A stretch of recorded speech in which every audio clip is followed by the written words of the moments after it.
जिंदगी का।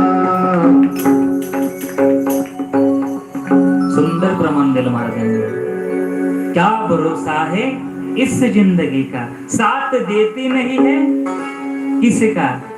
जिंदगी कोणाची साथ देते का? जीवन साथ देते का कोणाचं? जीवन आपल्या हातात आहे का?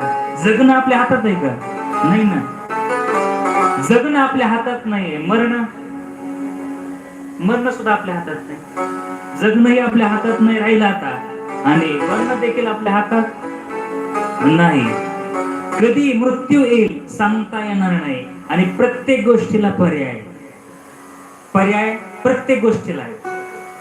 समजा कोणाचा हात पिरगाळला तर तुम्ही काय करता? व्यवस्थित करताना हात पिरगाळला, हात मोडला, पाय मोडला, तुटून पडला हात, तुटून पडला पाय, उपाय आहे। पण मृत्यू जर आला तर मृत्यूला पर्यायच नाही। प्रत्येक गोष्टीला पर्याय आहे, पण मृत्यू जर का आला तर मृत्यूला रोखू शकणार साधन आपल्याकडे नाही, आणि तो येणार आहे। तो कधी येईल सांगता येतंय का? आपल्याला मृत्यू कधी येईल समजलंय का? नाही ना।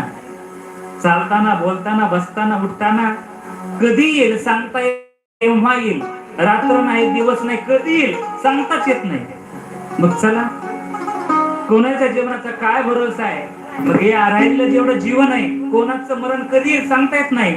म्हणून राहिलेलं आयुष्य, राहिलेलं जीवन हे भगवंताच्या नामस्मरणामध्ये, कथाश्रवणामध्ये आपल्याला घालायचंय।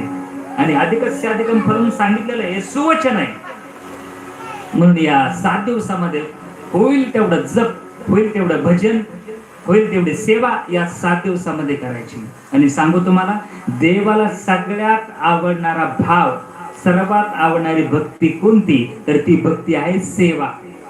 श्रवणाच्याही अगोदर सेवा, नंतर श्रवण।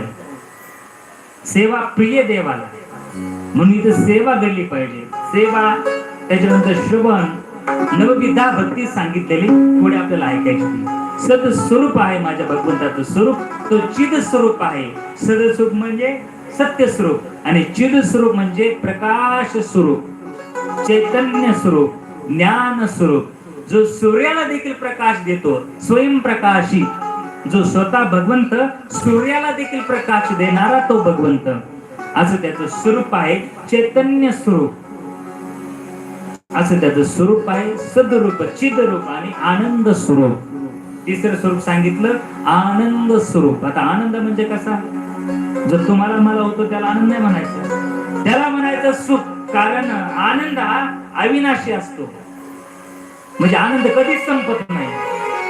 पण आपल्याला आनंद होतो, पण तो आनंद किती काळाचा असतो? क्षणाचा।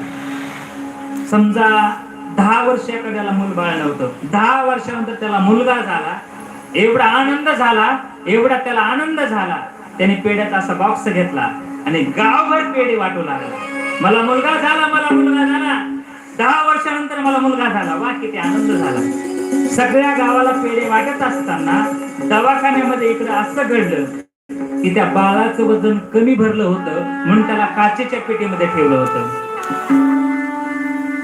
डॉक्टरने शर्तीचे प्रयत्न केले, पण बाळ काय वाचलं नाही, बाळ जन्मताच मरून गेलं। आता इकडे हा पेढे वाटत होता आणि दवाखान्यातून याला फोन आला, तुमचं बाळ जगलं नाही, मरून गेलं। आता याचा आनंद राहिला का हो? पेढे वाटण्यामध्ये याला आनंद आहे का? नाही ना। म्हणजे अशी आपली स्थिती, आपला आनंद कसा आहे?